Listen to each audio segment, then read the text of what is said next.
The glass is full of clear, cold water. You've been rationing it for 3 days, and the thirst is a knot in your throat. You lift it to your lips, and something stops you, a faint shimmer on the surface. A smell that isn't there, but your nose twitches anyway. You hesitate, lower the glass, and save your own life, because that water was not contaminated yesterday. It became a poison in the night, and the signs were screaming at you in a language you were never taught to read. Most people drink first and ask questions when the cramping starts. You will read the 9 signals that turn a glass of water into a crime scene before a single drop passes your teeth. Subscribe so you never miss this.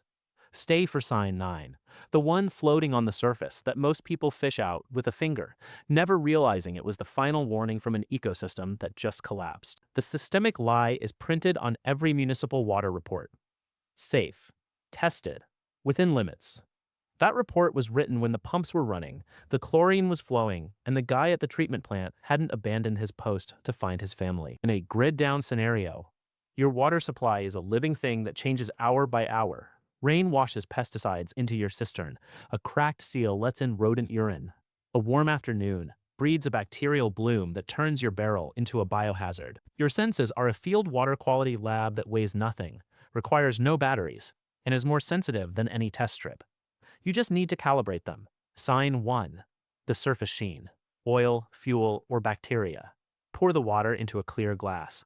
Let it settle for 60 seconds. Look at the surface from an angle, not straight down. A rainbow shimmer, like gasoline on wet asphalt, is petroleum. Diesel, gasoline, kerosene, or industrial solvents have infiltrated your source. Do not drink it. Do not boil it. Boiling volatilizes some hydrocarbons and makes them airborne. You inhale the poison while you wait for the pot to bubble. A dull, gray, swirling film that breaks apart when you touch it with a clean finger is not oil. It's an iron-oxidizing bacterial mat, a colony of microbes feeding on dissolved minerals. That water is biologically active and will give you gastroenteritis.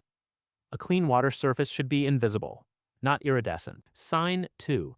The rotten egg smell. Hydrogen sulfide. You uncap the bottle or lower your nose to the bucket, and a sharp sulfurous punch hits your sinuses. Rotting eggs, swamp gas, sewer. This is hydrogen sulfide, produced by anaerobic bacteria decomposing organic matter in oxygen-starved water. It often accompanies a drop in pH and the presence of heavy metals that the acid water has leached from pipes or soil. Hydrogen sulfide itself is a respiratory irritant and a neurotoxin in high concentrations. In the field, it means your water source has gone stagnant and bacterial. Most people will drink it anyway because water is water. You will aerate it by pouring it between 2 containers to off-gas the sulfur, then boil or chemically treat. The smell is not just an offense, it's a metabolic exhaust from a bacterial engine. Sign 3. The metallic taste on your tongue. You touch a single drop to your lips. You taste pennies, iron, or a sharp, astringent bitterness like licking a battery terminal. This is dissolved heavy metals. Lead tastes sweet. Copper tastes like old coins. Iron tastes like blood. Zinc tastes bitter and metallic. These metals enter the water from corroding pipes, industrial runoff, or natural mineral deposits disturbed by flooding. Acute heavy metal poisoning causes nausea, vomiting, and neurological damage. Chronic exposure organ damages. You cannot filter out dissolved metals with a ceramic or carbon filter. You need distillation or reverse osmosis. Most people will assume a metallic taste means minerals and call it healthy. You will recognize it as the taste of your water dissolving the plumbing. Sign 4. The cloudiness that doesn't settle. You hold the clear glass up to a light. The water is milky, hazy, or turbid. Tiny particles suspended like a fog. Let it sit for 10 minutes. If the cloudiness settles to the bottom as a fine sediment, it's likely silt or clay, a physical contaminant that filtration can handle. If the cloudiness remains suspended indefinitely, you have a stable colloid organic matter, bacteria, or chemical precipitate. Bacterial blooms create a uniform, slightly grayish haze. Chemical precipitates like aluminum sulfate create a flocculent white cloud. Neither is safe to drink without treatment. Clear water is the baseline. Most people shrug at hazy water and call it minerals. You will see a suspension of living organisms that your immune system is not equipped to fight. Sign 5. The foam that won't pop. Shake a sample in a sealed bottle for 10 seconds. Cap off. Look at the surface. Clean water forms large, thin, clear bubbles that pop quickly. Contaminated water forms a thick white or yellowish foam that persists, sometimes for minutes.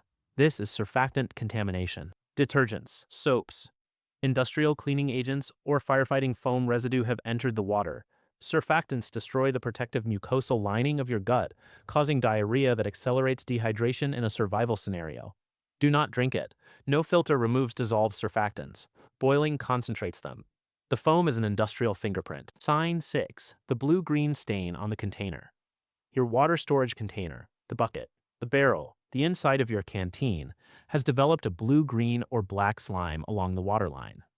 This is a biofilm, a colony of cyanobacteria, algae and bacteria that thrive on the boundary between water and air. Some cyanobacteria, the blue-green algae, produce cyanotoxins that cause liver failure, neurotoxicity, and skin rashes.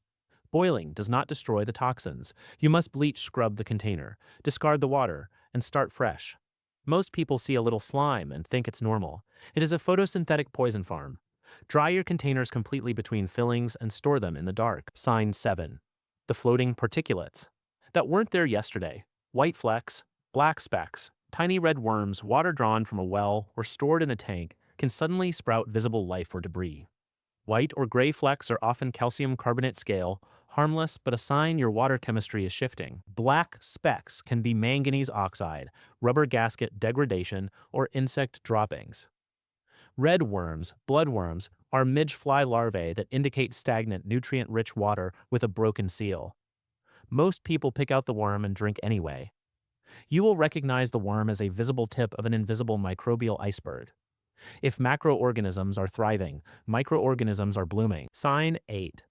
The bitter, soapy, or chemical taste. Not metallic. A taste like soap, chlorine bleach that shouldn't be there, or an acrid, burning sensation on the back of your tongue.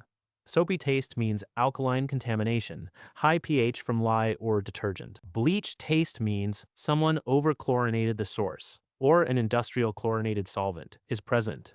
A burning, phenolic taste, like antiseptic mouthwash, is a sign of industrial phenol contamination from plastics or chemical waste. These tastes are not subtle. They are a full-throated chemical alarm from your gustatory system. Most people dilute the water and drink it anyway. You will recognize the taste as a toxin label that cannot be filtered with charcoal. Sign 9. The dead insect or animal on the surface. You open the cistern lid or look into the well, and there, floating on the surface or submerged at the bottom, is a dead mouse, a drowned bird, a cockroach, a spider. The water might look clear. It is not.